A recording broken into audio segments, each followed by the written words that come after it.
اعوذ باللہ من الشیطان الرجیم بسم اللہ الرحمن الرحیم اللہم صلی وسلم علی النبی الامی وعلی امہ وابیہ وآلہ واصحابہ وسلم۔ بسم اللہ الرحمن الرحیم۔ آج یہ دنیا ہے عبرت کی جگہ، قصہ یوسف سے عبرت چاہیے، جس کو ہم سمجھے ہیں نعمت کی جگہ، بلکہ ہر شے سے نصیحت چاہیے۔ بسم اللہ الرحمن الرحیم۔ حضرت یعقوب علیہ السلام نے رونے کی آواز سنی تو کہا، کیا ہوا؟ کیا تمہاری بکریوں میں کچھ نقصان ہوا؟ اولاد یعقوب نے کہا، بہت بڑی مصیبت آئی۔ کہا، وہ کیا؟ میرا یوسف کہاں ہے؟ قالوا یا ابانا انا ذهبنا نستبق وترکنا یوسف عند متاعنا فاکلہ الذئب۔ کیا کہیں باوا ہم لوٹ گئے، ہم برباد ہو گئے۔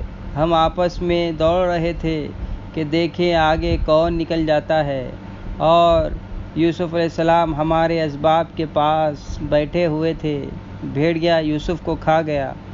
وما انت بمؤمن لنا ولو كنا صادقین۔ ہماری بات کا آپ کو یقین نہیں آئے گا، گو ہم کیسے ہی سچے ہوں۔ ایک بکری کا بچہ کاٹ کر اس کے خون میں یوسف علیہ السلام کے کرتے کو رنگ کر لائے تھے۔ وجاءوا علی قمیصہ بدم کذئب۔ یوسف علیہ السلام کے کرتے پر جھوٹ موٹ کا خون بھی لگا کر لائے تھے۔ کرتے پر حضرت یعقوب علیہ السلام روتے جاتے اور اس پر منہ ملتے جاتے اور کہتے، کیا بردبار بھیڑیا تھا، یوسف کو کھا گیا اور کرتے کو نہ پھاڑا۔ بات نبھانا چاہی مگر نہ نبھا سکے، کرتے کو پھاڑنا بھول گئے۔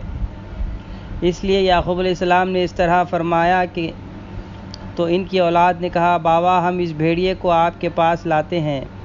تو حضرت یعقوب علیہ السلام نے فرمایا، اگر تم سچے ہو تو اس بھیڑیے کو میرے پاس پکڑ لاؤ۔ جھٹ جنگل میں جا کر ایک بھیڑیا پکڑ کر اس کے منہ کو خون لگا کر لائے۔ حضرت یعقوب علیہ السلام نے اس بھیڑیے کی طرف دیکھا اور فرمایا، بھیڑیے تو بہت برا بھیڑیا ہے۔ بھیڑیے تجھے چاند جیسی صورت پر رحم نہیں آیا، تجھے چھوٹی سی جان پر ترس نہیں آیا، یوسف کے بوڑھے باپ پر بھی کچھ شفقت نہیں آئی، میرا یوسف تجھ سے کیسے کھایا گیا؟ بھیڑیے نے کہا، السلام علیک یا نبی اللہ، انبیاء کا گوشت ہم پر حرام ہے، ہم پر تہمت لگائی جا رہی ہے، خدا گواہ ہے۔ اولاد یعقوب نے سر نیچا کر لیا، شرمندہ ہوئے۔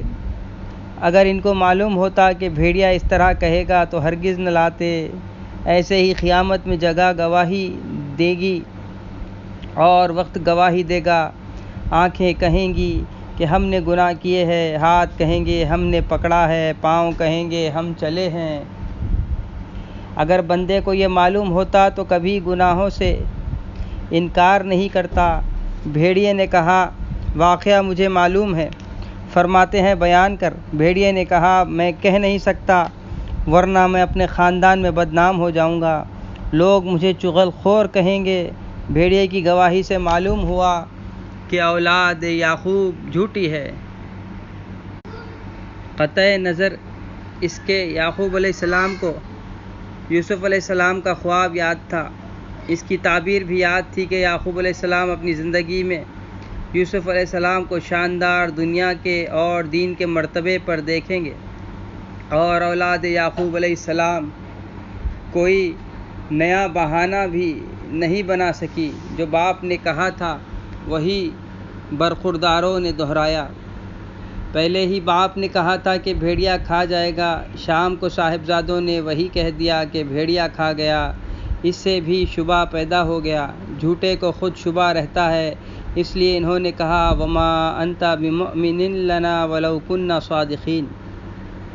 غرض یہ ایسے وجوہات تھے کہ حضرت یعقوب علیہ السلام اپنی اولاد کو جھوٹا سمجھے، اور فرمایا، قال بل سولت لکم انفسکم امرا، کچھ نہیں، تم نے ایک بڑی بات خود گھڑ لی ہے۔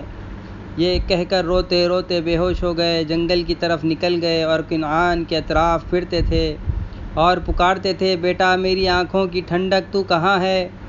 میرے دل کے ٹکڑے میرے پیارے بیٹے، تجھ کو کون سے کنویں میں ڈالا ہے، تجھے کون سی تلوار سے قتل کیا ہے، تجھے کون سے دریا میں ڈبویا ہے، تجھے کون سی زمین میں دفن کیا ہے، یہ کہتے اور زار زار روتے۔ حضرت جبرائیل علیہ السلام کہتے، یا یعقوب نبی اللہ، آپ کے رونے سے ملا اعلیٰ کے فرشتے رو رہے ہیں۔ یعقوب علیہ السلام نے فرمایا، جبرائیل کیا کروں، کیوں نہ روؤں، میرا یوسف کہاں ملے گا؟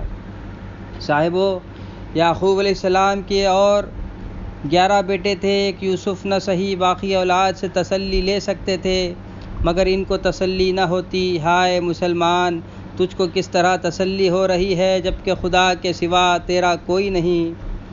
ایک عورت ایک جنازے کے پیچھے رو رہی تھی اور کہہ رہی تھی، میرا اس کے سوا کوئی نہیں۔ حضرت شبلی رحمۃ اللہ علیہ نے کپڑے پھاڑ لیے اور کہا، اگر وہ نہ ملے کہ جس کے سوا کوئی نہیں تو سب مصیبتوں سے یہ مصیبت زیادہ ہے۔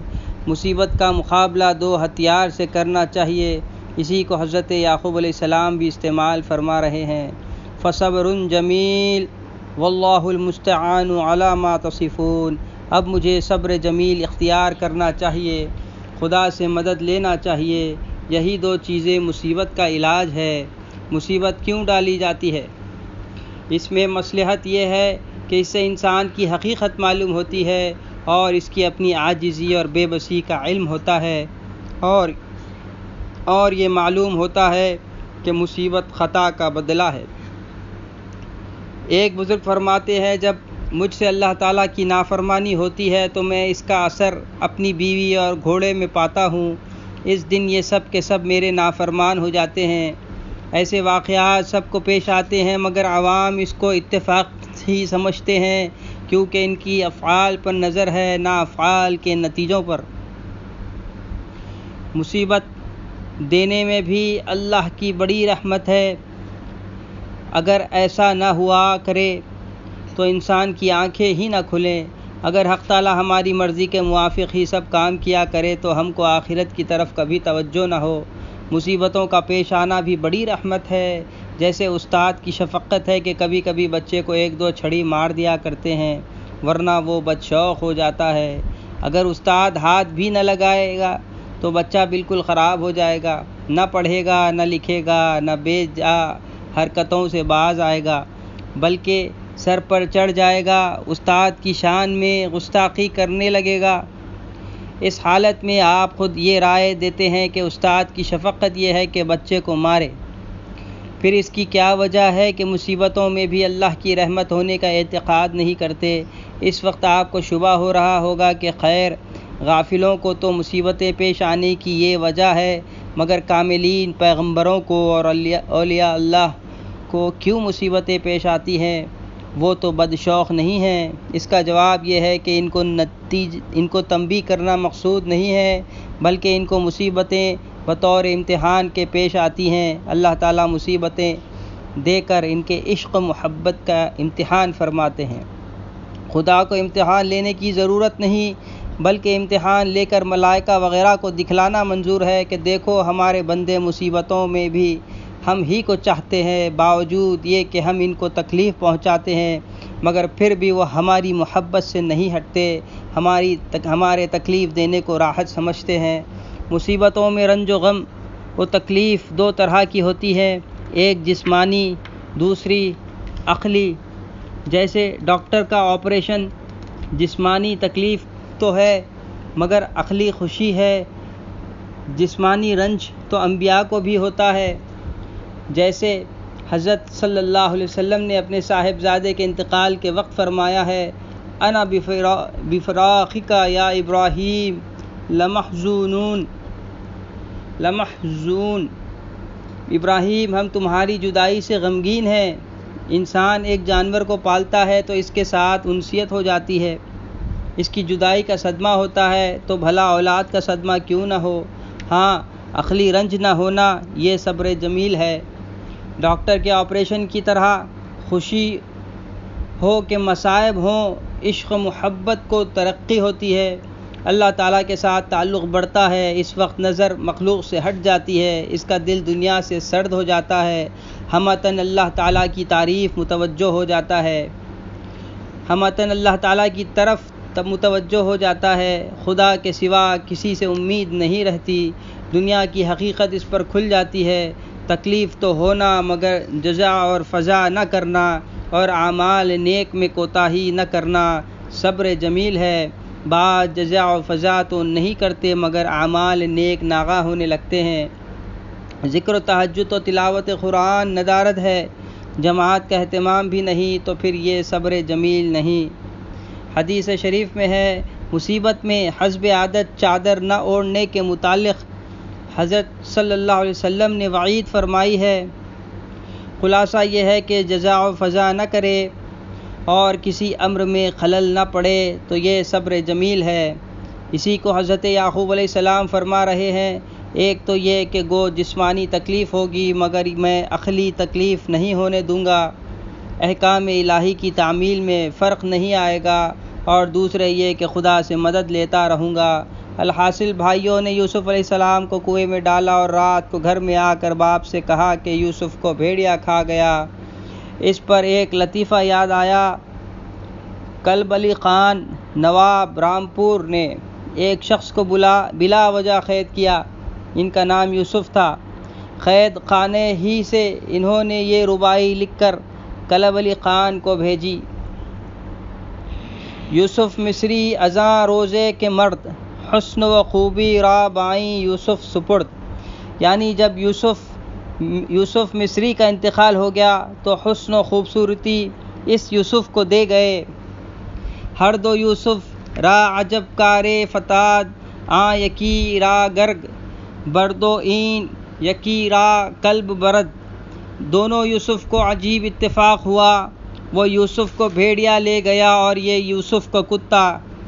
نواب نے اس پر بہت متاثر ہو کر قید سے رہا کیا۔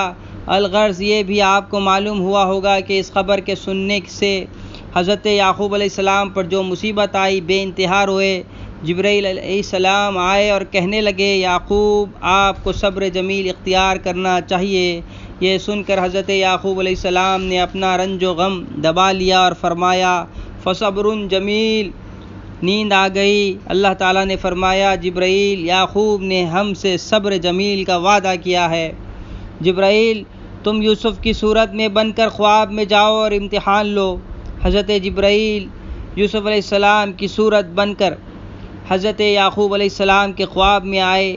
حضرت یعقوب علیہ السلام نے کہا، اے میری آنکھوں کی ٹھنڈک، تو کہاں تھا؟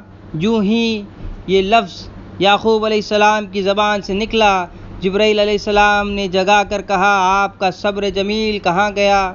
حضرت یعقوب علیہ السلام نے ایک مٹھی بھر مٹی لے کر منہ میں بھر لی اور کہا، الہی توبہ کرتا ہوں، اب کبھی ایسا نہ ہوگا۔ یہ دیکھ کر آسمان کے فرشتے رو دیے۔ اللہ تعالیٰ نے فرمایا، جبرائیل یعقوب سے کہو منہ سے مٹی نکال دیں، میں نے معاف کر دیا، رونے کی اجازت ہے، مگر یاد رکھو میرا گلہ کسی سے نہ کرنا۔ پھر تو آپ اتنا روئے کہ آنکھیں سفید ہو گئیں۔ حضرت یعقوب علیہ السلام کو 1 دن 2 دن نہیں 40 سال رونا ہے۔ آئیے حضرت کا حال سنیے، ابھی وہ کنویں میں ہی ہیں۔ مالک نام کا ایک شخص مصر میں رہتا تھا، 14 سال کی عمر تھی۔ خواب میں دیکھا کہ وہ کنعان کے جنگل میں ہے۔ کیا دیکھتا ہے کہ آفتاب آسمان سے اترا، اس کی آستین میں گیا اور پھر نکلا اور اس کے سامنے کھڑا رہا۔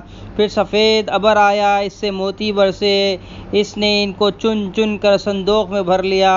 وہ اس خواب سے بیدار ہوا، معبر خواب سے تعبیر پوچھی، اس نے کہا، تجھے ایک غلام ملے گا، وہ معمولی غلام نہیں ہوگا، اس کے سبب سے تو اس قدر مالدار ہوگا کہ قیامت تک تیری اولاد مالدار رہے گی، اور اس کی برکت سے تو دوزخ سے نجات پائے گا، اس کی دعا کی برکت سے تیرا نام ہمیشہ رہے گا۔ یہ سن کر اس غلام کی امید میں اس نے کنعان کا سفر کیا، کنعان کے جنگل میں چاروں طرف دیکھنے لگا۔ حاطف غیبی نے کہا، ابھی وہ زمانہ کہاں، 50 سال تک تجھ کو انتظار کرنا ہوگا۔ اس کے بعد جب کبھی وہ کنعان کا سفر کرتا تو اس کو یہ خواب یاد آتا۔ مخلوق کی امید میں اس قدر انتظار کیا اور مایوس نہ ہوا۔ ہائے، ہم نے بھی کبھی خالق کی امید میں کچھ انتظار کیا؟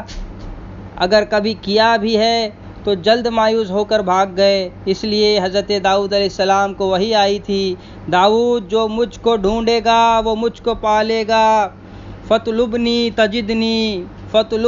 تَجِدْنِی، اور مجھ کو پائے چاہیے کہ حفاظت کرے، مجھ پر غیر کو ترجیح نہ دے، لا تخشد سوائی، کبھی ہمارا دروازہ نہ چھوڑے، یعنی ایک پل بھر بھی مجھ سے غافل نہ ہو۔ ممکن ہے کہ وہ تم پر توجہ فرمائے اور تم بے خبر ہو، سو غفلت اور بے خبری میں ظاہر ہے کہ الطاف و عنایات تمہارے حال پر نہ ہوں گے۔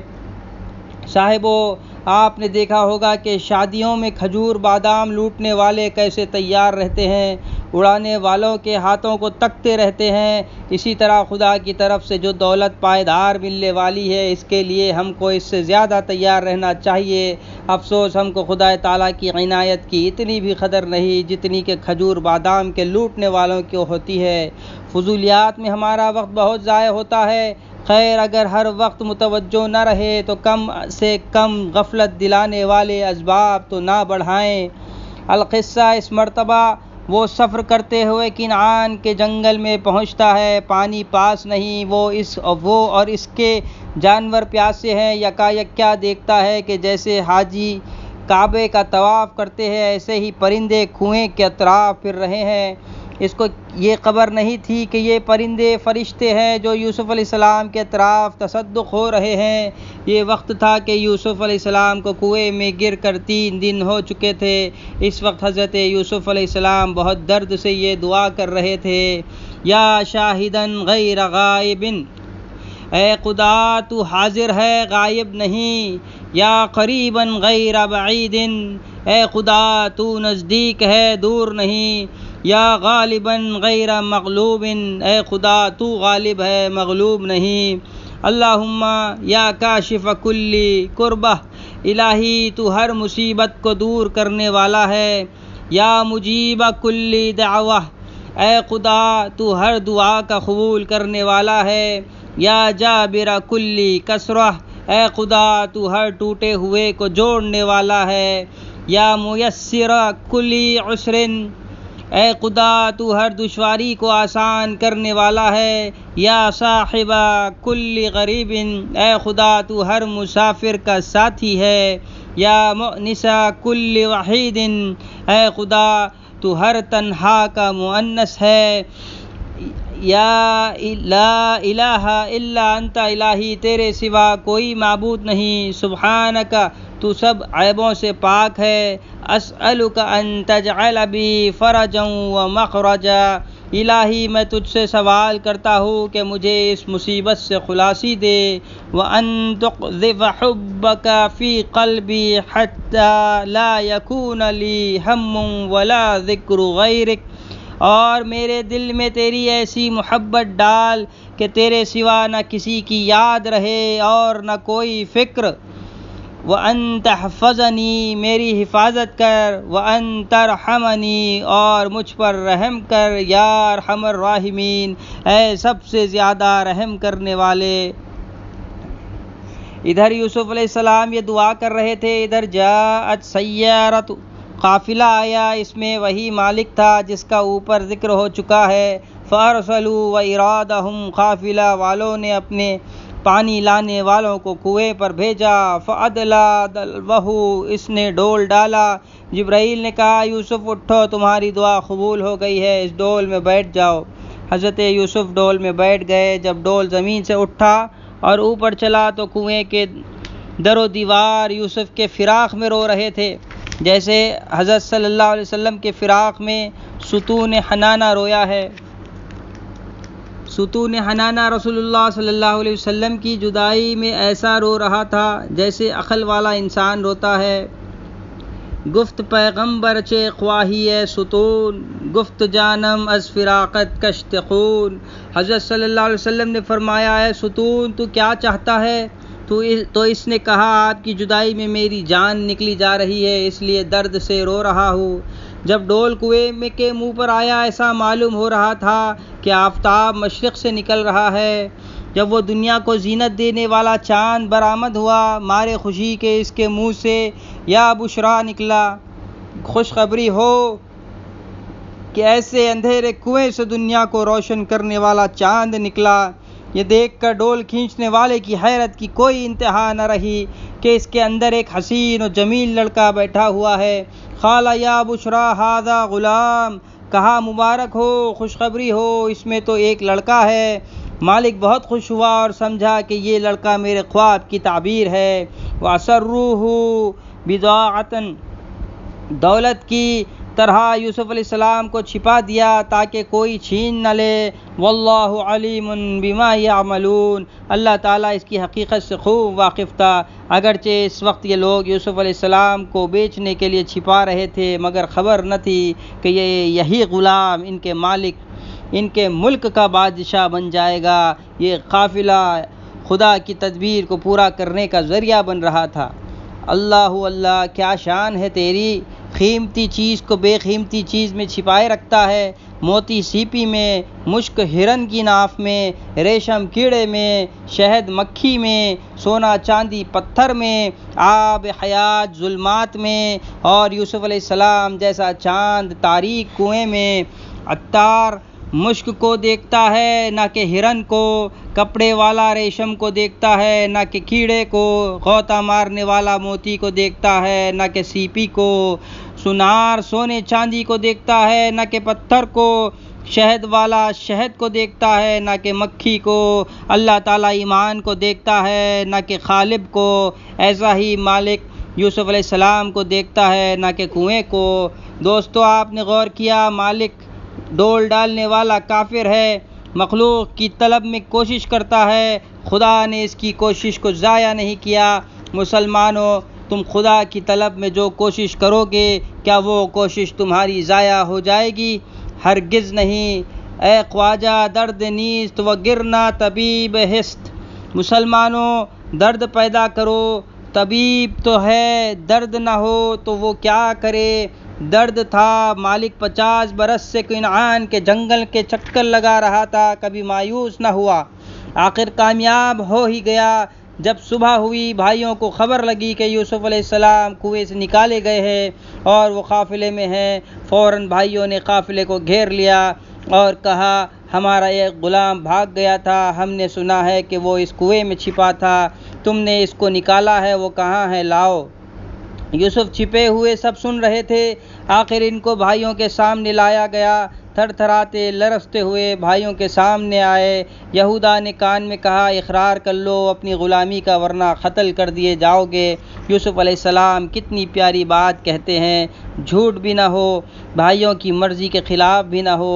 فرمایا یا معشر التجار صدق ہؤلاء ہم اہلی و مولائی وما انا الا عبد، اے تاجروں، یہ لوگ سچ کہتے ہیں کہ یہ لوگ میرے اہل ہیں اور قرابت دار ہیں۔ مولا کے کئی معنی ہیں، قرابت دار و مالک بھی ہیں، اور میں نہیں ہوں مگر بندہ اللہ کا یا ان کا۔ مالک نے کہا اچھا خیر، کیا بیچتے ہو اس غلام کو؟ انہوں نے کہا ہاں بیچتے ہیں، مگر یہ بڑا عیب دار غلام ہے۔ کہا کیا عیب ہے؟ بھائیوں نے کہا چور ہے، بھگوڑا ہے، جھوٹا ہے، جھوٹے خواب گھڑا کر کرتا ہے۔ مالک نے کہا 5 روپے میں، وہ بھی ایسے جو پورے 16 آنے کو نہیں ٹوٹتے۔ یوسف علیہ السلام بھائیوں کو بھی دیکھ رہے تھے اور مالک کو بھی، اور دل میں کہتے تھے کہ یہ میرے ہی خیال کی سزا ہے۔ جب یوسف علیہ السلام باپ کے پاس تھے تو ایک روز آئینے میں اپنی صورت دیکھی، آپ کو اپنی صورت بہت ہی حسین نظر آئی، تو فرمایا اگر میں غلام ہوتا اور مجھ کو بیچتے تو کوئی میری قیمت دے نہیں سکتا، اس میرے خیال کی سزا دی جا رہی ہے کہ کھوٹے 5 روپیوں کو بک رہا ہوں۔ اس سے معلوم ہوا کہ قدر خدا کے پاس دل کے حسن کی ہے، نہ چہرے کے حسن کی۔ حدیث شریف میں ہے ان اللہ لا ينظر الى صورکم واموالکم بل الى قلوبکم واعمالکم، یعنی دل اور اعمال صالح ہوں تو مقبول ہیں، خواہ صورت حسین ہو اور مال بہت ہو، یا نہ ہو ورنہ مقبول نہیں۔ دوستو، چاند جیسا یوسف کھوٹے 5 روپیوں کو بک رہا ہے، اس سے آپ کو تعجب ہو رہا ہوگا۔ اس سے زیادہ تعجب تو یہ ہے کہ ہم اپنے نفس کو خواہشات کے بدلے بیچ رہے ہیں، آخرت کو دنیا کے بدلے بیچ رہے ہیں۔ ہائے، یہ کیا کر رہے ہیں؟ کیا اسی کا خدا نے حکم دیا تھا؟ کیا قرآن میں یہی اترا تھا؟ حضرت جامی رحمۃ اللہ علیہ فرماتے ہیں، جس نے قناعت کو کھو کر دنیا کا خزانہ لیا، اس کی ایسی مثال ہے گویا اس نے یوسف کو تھوڑی سی قیمت کے بدلے بیچ دیا۔ اترضی بان تفنی الحیات وتنقضی ودینک منقوص ودنیاک وافر۔ کیا تو اس سے راضی ہے کہ دنیا کی زندگی ختم کرے اور گزارے اس حالت میں کہ دین تو ناقص ہو رہا ہے اور دنیا وافر مل رہی ہے؟ صاحبو، یوسف علیہ السلام کو حضرت یعقوب علیہ السلام نے دیکھا یا بھی زلیخا نے؟ اگر بھائی دیکھتے تو اس طرح پیش نہ آتے، نہ کھوٹے داموں کو بیچتے۔ ایسا ہی اے گناہگار بندے، اگر تو خدا کو دیکھتا تو کبھی گناہ نہ کرتا۔ وَشَرَوْهُ بِثَمَنٍ بَخْسٍ دَارِهِمْ مَعْدُودَةٍ، یوسف کو تھوڑی سی قیمت یعنی چند کھوٹے روپیوں میں بیچ دیا۔ وہ یوسف سے بیزار تھے، کسی طرح ٹالنا چاہتے تھے، ٹال دیا۔ اس سے غرض یہ تھی کہ وہ اطمینان سے کہیں لے جا کر بیچ دے۔ صاحبو، دنیا اور دنیا والوں اوپر کبھی دھوکہ نہ کھانا۔ دیکھا آپ نے کہ بھائی کے ساتھ کیا کر رہا ہے۔ السلام علیکم ورحمۃ اللہ وبرکاتہ۔ وعلیکم السلام ورحمۃ اللہ وبرکاتہ۔